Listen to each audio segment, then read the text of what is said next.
نحمده ونصلي ونسلم على رسول الكريم اما بعد فاعوذ بالله من الشیطان الرجیم بسم اللہ الرحمن الرحیم۔ لکھتا ہوں خون دل سے یہ الفاظ احمری، لکھتا ہوں خون دل سے یہ الفاظ احمری، بعد از رسول ہاشمی کوئی نبی نہیں، کوئی نبی نہیں۔ معزز سامعین محترم، السلام علیکم ورحمۃ اللہ وبرکاتہ۔ دفاع ختم نبوت youth club international platform پر آپ کو خوش آمدید کہتے ہیں۔ میری آج تقریر کا موضوع ہے محافظین ختم نبوت کو خراج تحسین پیش کرنا وفاداری میں شامل ہے۔ سامیات محفل، 7 ستمبر وہ تاریخ ساز دن ہے جب پاکستان میں ختم نبوت کا قانون بنایا گیا اور قادیانیوں کو غیر مسلم قرار دیا گیا۔ اس دن کے پیچھے کئی دہائیوں کی قربانیاں اور مسلسل جدوجہد ہے۔ اس دن کے حصول کے لیے لاکھوں افراد نے جھیلیں کاٹی، ہزاروں جوانیاں ختم نبوت پر قربان ہوئی، ہزاروں عورتیں بیوہ اور بچے یتیم ہوئے۔ سامیات محفل، جان دی ہوئی اسی کی تھی، حق تو یہ ہے حق ادا نہ ہوا۔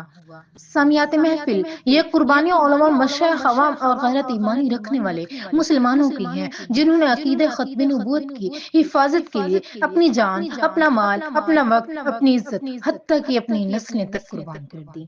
یہ وہ لوگ ہیں جنہوں نے تاریخ اسلام میں سنہری باب رقم کیے، کبھی قادیانیت کے فتنے کو جڑ سے اکھاڑنے کے لیے میدان میں اترے، کبھی قلم سے جہاد کیا، کبھی ممبروں پر اور کبھی عدالتوں میں حق کی گواہی دی اور جبر و ظلم کا مقابلہ کیا۔ سامیات محفل، ان کے لہو، ان کی دعاؤں اور ان کی بیداری کی بدولت آج ہم ایمان کامل کے ساتھ ختم نبوت کا اعلان کر سکتے ہیں، کہہ سکتے ہیں تاجدار ختم نبوت زندہ باد، زندہ باد کے نعرے لگا سکتے ہیں اور قادیانیت کے خلاف کھلے عام کام کر سکتے ہیں۔ سامیات محفل، ہمارا سر ان محافظین ختم نبوت کے سامنے عقیدت سے جھک جاتا ہے جنہوں نے امت کو قادیانیت کے فتنے سے بچایا۔ یہ ایسی تاریخ ہے جو ہماری ایمانی غیرت کی، محبت حبیب کی، وفاداری اور جان نثاری کی پہچان ہے۔ یہ وہ تاریخ ہے جسے خون جگر سے لکھا گیا ہے۔ آج ہماری نسلیں ختم نبوت کا پرچم بلند کیے ہوئے ہیں۔ یہ انہی مردان حق کی قربانیوں کا ثمر ہے۔ 7 ستمبر یوم ختم نبوت ہے۔ اس دن ان قربانیوں کو یاد کرنا، بیان کرنا ان مقدس عروج سے وفاداری ہے اور عزم نو کرنا ہے کہ اکابر کی قربانیوں کی لاج رکھیں۔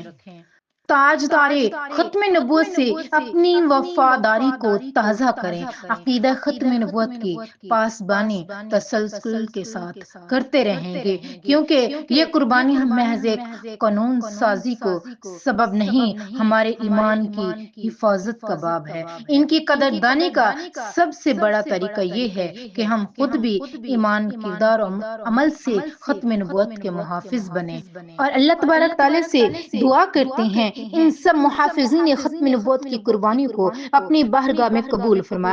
اے اللہ، ان کو اپنی رضا اور اپنی محبت نصیب فرما۔ اے اللہ، ان کی قبروں کو نور سے منور فرما، انہیں رسول اکرم صلی اللہ علیہ وآلہ وسلم کی قربت عطا فرما، ان کو شفاعت رسول اللہ صلی اللہ علیہ وسلم کا حقدار بنا، ان کو حوض کوثر سے جام نصیب فرما، جنت میں تاجدار ختم نبوت صلی اللہ علیہ وسلم کا پڑوسی عطا فرما، ان کی نسلوں کو بھی ایمان، غیرت اور استقامت عطا فرما۔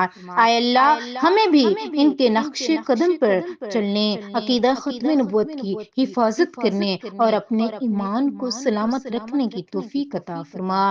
آمین یا رب العالمین۔ میں اپنی گفتگو کا اختتام اس شعر سے کروں گی۔ کسی بے دین کی کوشش سے جھک جائیں نہیں ممکن، کسی بے دین کی کوشش سے جھک جائیں نہیں ممکن، رہے گا تا ابد اونچا علم ختم نبوت کا، رہے گا تا ابد اونچا علم ختم نبوت کا، تاجدار ختم نبوت زندہ باد، زندہ باد۔